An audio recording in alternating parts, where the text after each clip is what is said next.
Bismillahirrahmanirrahim. Assalamualaikum warahmatullahi wabarakatuh. Kami dari kelompok 2 akan membahas tentang kewenangan Hakim Mahkamah Konstitusi.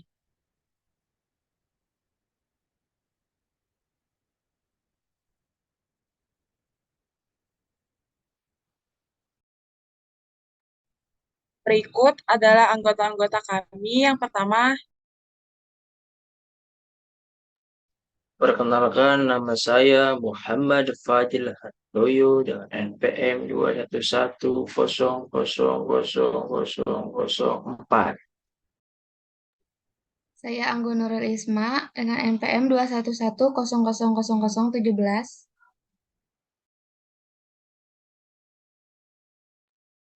dan saya Dewi Murni Tauhir dengan NPM 211000033. Dan saya Siti Nabila Utami dengan NPM 211000042.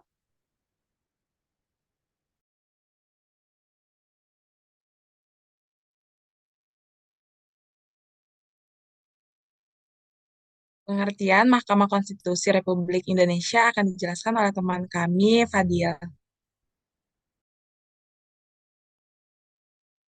Ya, teman-teman, langsung saja pengertian Mahkamah Konstitusi Republik Indonesia. Mahkamah Konstitusi adalah salah satu kekuasaan kehakiman sebagaimana dimaksud dalam Undang-Undang Dasar Negara Republik Indonesia tahun 1945, sedangkan peran Mahkamah Konstitusi penting dalam mengharmoniskan hubungan antar lembaga negara yang sering berbenturan untuk menjamin akuntabilitas putusannya. Hakim Mahkamah Konstitusi perlu dilengkapi kelompok ahli yang berfungsi memberikan wawasan dan pertimbangan bagi Mahkamah Konstitusi. Banyaknya lembaga negara baru yang muncul pasca reformasi menimbulkan konflik antar lembaga yang mengganggu penyelenggaraan negara. Konflik antar lembaga negara sebenarnya dapat diarahkan menjadi sesuatu yang konstruktif bagi perkembangan demokrasi pada masa depan. Ya, selanjutnya ada sejarah pembentukan Mahkamah Konstitusi Republik Indonesia.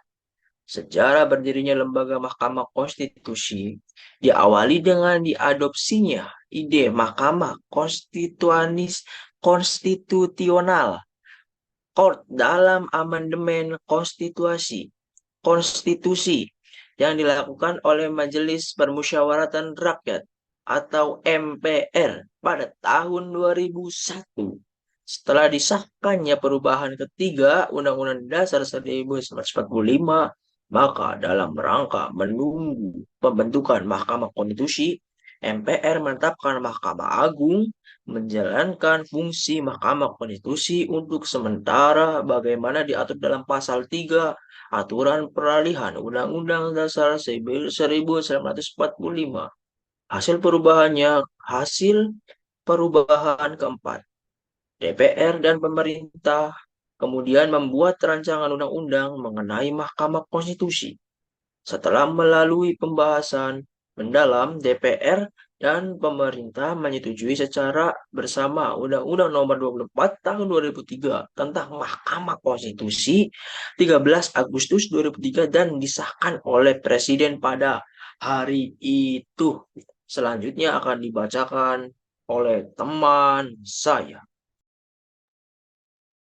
Selanjutnya ada peran Mahkamah Konstitusi Republik Indonesia.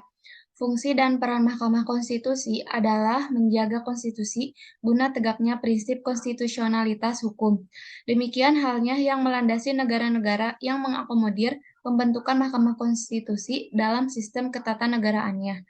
Dalam rangka menjaga konstitusi, fungsi pengujian undang-undang itu tidak dapat lagi dihindari penerapannya dalam ketatanegaraan Indonesia, sebab Undang-Undang Dasar 1945 menegaskan bahwa anutan sistem bukan lagi supremasi parlemen, melainkan supremasi konstitusi. Selanjutnya mengenai kewenangan Mahkamah Konstitusi Republik Indonesia. Mahkamah Konstitusi mempunyai 4 kewenangan dan 1 kewajiban sebagaimana diatur dalam Undang-Undang Dasar 1945. Mahkamah Konstitusi berwenang mengadili pada tingkat pertama dan terakhir yang putusannya bersifat final untuk 1. Menguji undang-undang terhadap Undang-Undang Dasar.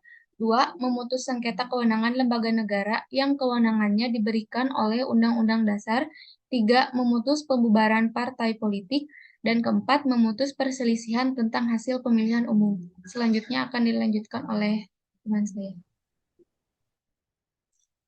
Baik, terima kasih. Selain ada peran Mahkamah Konstitusi dan kewenangan, Mahkamah Konstitusi juga memiliki kewajiban, yaitu memberikan putusan atas pendapat Dewan Perwakilan Rakyat mengenai dugaan pelanggaran oleh Presiden dan Wakil Presiden menurut Undang-Undang Dasar. Nah, pelanggaran yang dimaksud ini sebagaimana disebutkan dan diatur dalam ketentuan pasal 7A Undang-Undang Dasar 1945, yaitu melakukan pelanggaran hukum berupa pengkhianatan terhadap negara, korupsi, penyuapan, tindak pidana, dan atau perbuatan tercela yang tidak lagi memenuhi syarat sebagai presiden dan wakil presiden, sebagaimana dimaksud dalam Undang-Undang Dasar Negara Republik Indonesia tahun 1945.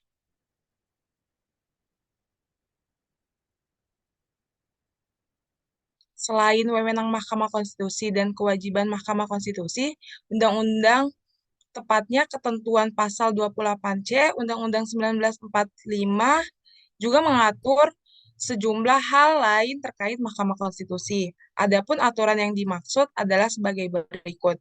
Yang pertama, Mahkamah Konstitusi mempunyai 9 orang anggota hakim konstitusi yang ditetapkan oleh Presiden, yang diajukan masing-masing 3 orang Mahkamah Agung, 3 orang oleh DPR, dan 3 orang oleh Presiden. Yang kedua, ketua dan wakil ketua Mahkamah Konstitusi ini dipilih dari Hakim Konstitusi.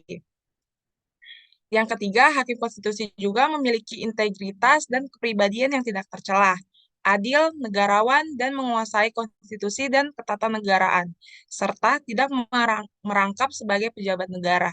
Dan yang terakhir, pengangkatan dan pemberhentian Hakim Konstitusi, hukum acara, serta ketentuan lainnya tentang Mahkamah Konstitusi yang diatur oleh undang-undang. Dan selanjutnya akan dijelaskan oleh teman kami. Nah, selanjutnya itu tugas pokok Mahkamah Konstitusi. Yang pertama yaitu Panitera. Panitera merupakan jabatan fungsional yang menjalankan tugas teknis administratif peradilan Mahkamah Konstitusi. Fungsi Panitera yaitu menyelenggarakan tugas teknis administrasi peradilan. Yang kedua, Sekretaris Jenderal, yaitu Sekretaris Jenderal menjalankan tugas teknis administrasi Mahkamah Konstitusi Republik Indonesia dengan fungsi. Yang ketiga, Biro Perencanaan dan Pengawasan. Biro Perencanaan Pengawasan mempunyai tugas melaksanakan perencanaan, penyusunan rencana strategis, program kerja, dan anggaran, analisis dan evaluasi pengawasan administrasi umum, dan administrasi peradilan.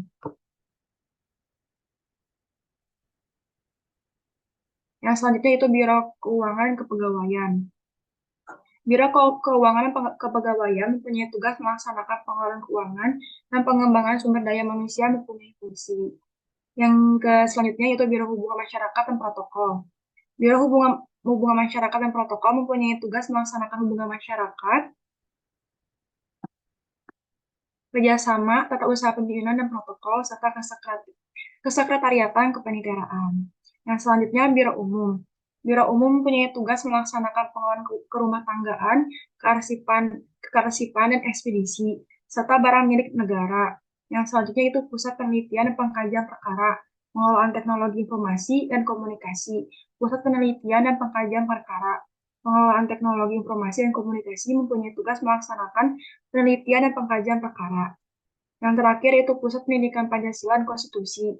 Pusat Pendidikan Pancasila dan Konstitusi mempunyai tugas melaksanakan penyelenggaraan pendidikan Pancasila dan Konstitusi. Saya kira sekian presentasi pagi hari ini, Woi. Karena presentasi yang terlalu lama nggak bagus seperti hubungan kamu dan Dian yang tanpa status. Sekian presentasi dari kelompok kami. Mohon maaf bila ada kekurangan dan kesalahan kata karena kesempurnaan hanya milik Allah semata. Assalamualaikum warahmatullahi wabarakatuh.